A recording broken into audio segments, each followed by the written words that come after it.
Assalamualaikum warahmatullahi wabarakatuh. Salam sejahtera untuk kita semua. Ketemu lagi dengan saya Apin Puriski Reda Putri. Kali ini dalam mata kuliah manajemen event.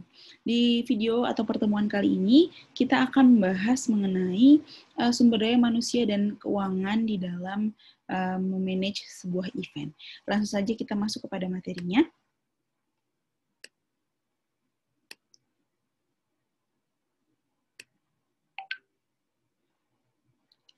Ya, sumber daya manusia ya. Kenapa ini menjadi penting dalam mengelola atau memanage sebuah event? Karena sumber daya manusia itu merupakan aset terpenting dalam sebuah usaha, khususnya dalam bentuk teamwork ya, atau kerja tim seperti membuat atau merencanakan event.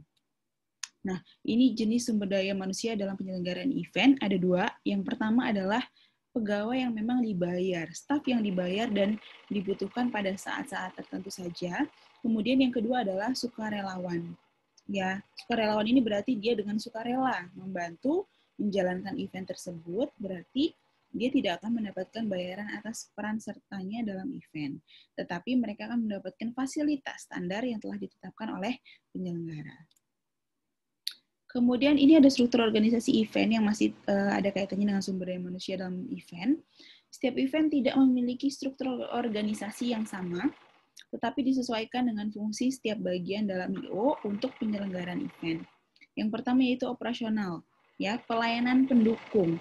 Tanggung jawab operasional pelayanan pendukung meliputi pelayanan terhadap barang dan jasa, tersedianya produk, barang, atau jasa, akan sangat membantu dalam kelancaran operasional event. Misalnya pelayanan jasa, pelayanan makan dan minuman ya. Divisi ini dapat menurunkan fungsinya menjadi divisi operasional teknis, sarana pendukung dan serta pelayanan tambahan yang dibutuhkan, misalnya untuk translator atau ahli bahasa. Terus guide ya, kalau eventnya kaitannya dengan pariwisata bisa tour guide gitu ya. Kemudian yang kedua, divisi operasional pelayanan pengunjung.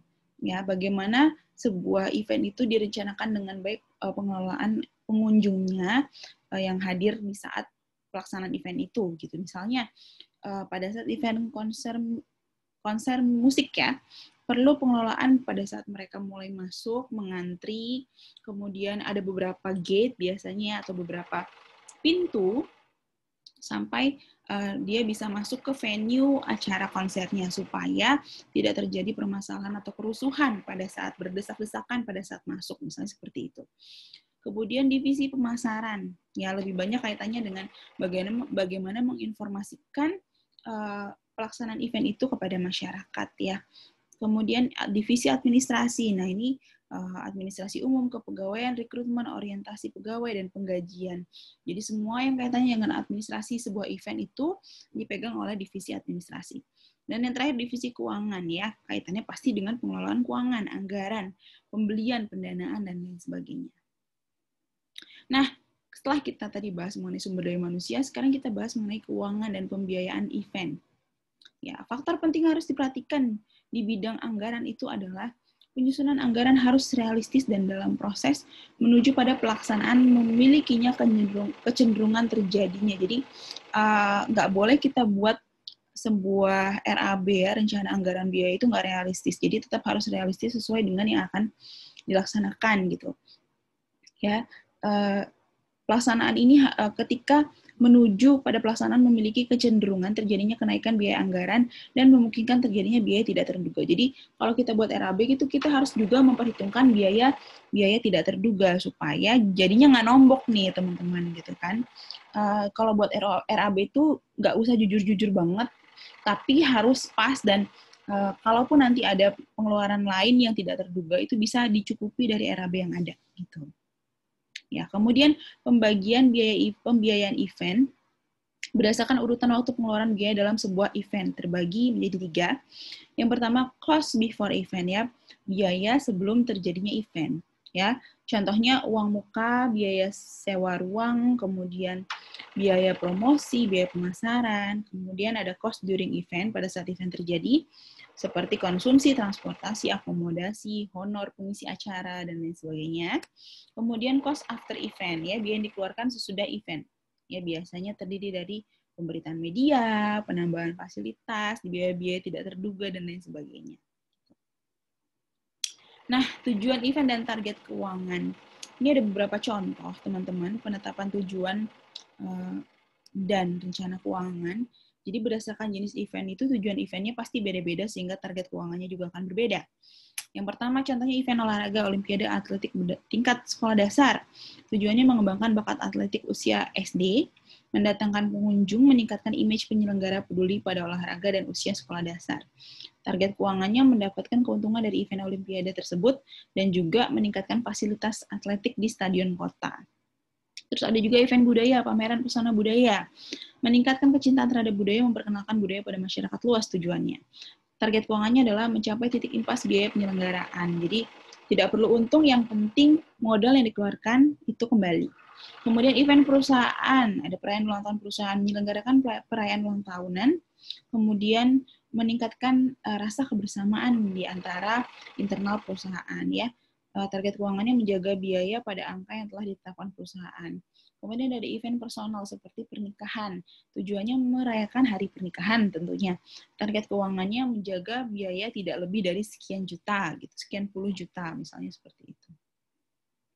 Nah, menyusun anggaran event, yang pertama pasti kita berpedoman terhadap tujuan dari event itu apa.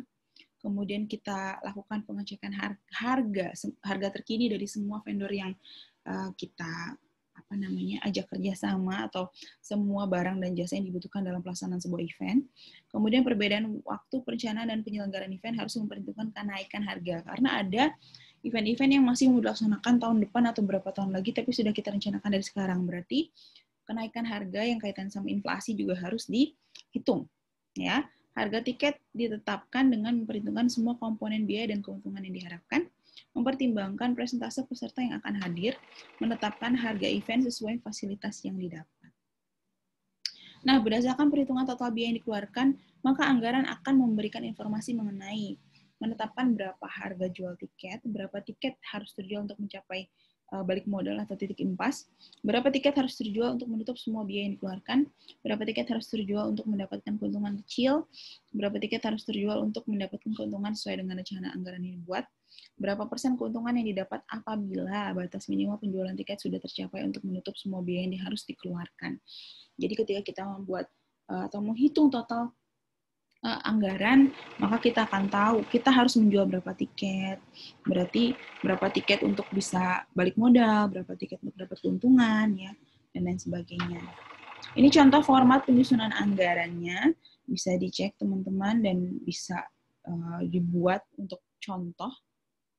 Nah, tipe pembiayaan event ya, berdasarkan jenis eventnya sekali lagi. Biasanya dari mana saja sih pembiayaan itu bisa didapatkan? Kalau jenis event olahraga biasanya bisa dari Departemen Olahraga, Pemda, sponsor, media, penjualan tiket masuk, komisi penjualan makanan, penjualan produk. Kalau event organisasi, biasanya seluruh dananya dari perusahaan. Kalaupun ada tambahan sponsor, biasanya dari vendor. Kemudian untuk budaya, bisa dari penjualan tiket masuk, parkir kendaraan, penyewaan tempat untuk stand, ya, permainan dalam event, penampilan kesenian, sponsor, donatur perseorangan atau perusahaan, dan dari media. Kemudian personal, acara pernikahan misalnya, seluruh biayanya biasanya dari pasangan atau keluarga, pihak kerabat akan memberikan jasa dan produknya. Nah, seni mengontrol anggaran ya. Yang pertama yaitu mengatur termin pembayaran, karena tidak semua bisa dibayarkan langsung cash di awal. Ada juga yang berapa persen terlebih dahulu, baru setelah acara terselenggara sekian persennya lagi gitu ya. Kemudian down payment atau uang muka, DP ya. Ini harus mengacu pada jadwal pemasukan uang dari sponsor. Jangan sampai ditombokin terlebih dahulu gitu ya. Beberapa hal yang dapat diatur dengan variasi termin pembayaran antara lain, yang pertama yaitu pembayaran pada tahap awal, biasanya kaitannya sama perizinan tempat, uang muka sewa tempat, uang muka penampil, uang muka perlengkapan panggung dan dekorasi, uang muka sound system, biaya komunikasi dan transportasi, ya. Kemudian pembayaran lunas sebelum pelaksanaan acara, biasanya untuk honor penampil, konsumsi, honor keamanan, biaya publikasi pers, biaya pajak tontonan. Kemudian lunas setelah selesai acara, maksimal 3 hari, biasanya untuk honor petugas operasional, honor LO, biaya dokumentasi, serta pembayaran lunas untuk akomodasi hotel, biaya sewa kendaraan. Oke, terima kasih. Demikian materi dari saya mengenai sumber daya manusia dan keuangan dalam manajemen event. Dipersilakan kalau ada pertanyaan bisa di kolom komentar ataupun bisa di grup WhatsApp ya. Demikian dari saya akhiri. Wabillahi taufiq wa hidayah. Wassalamualaikum warahmatullahi wabarakatuh.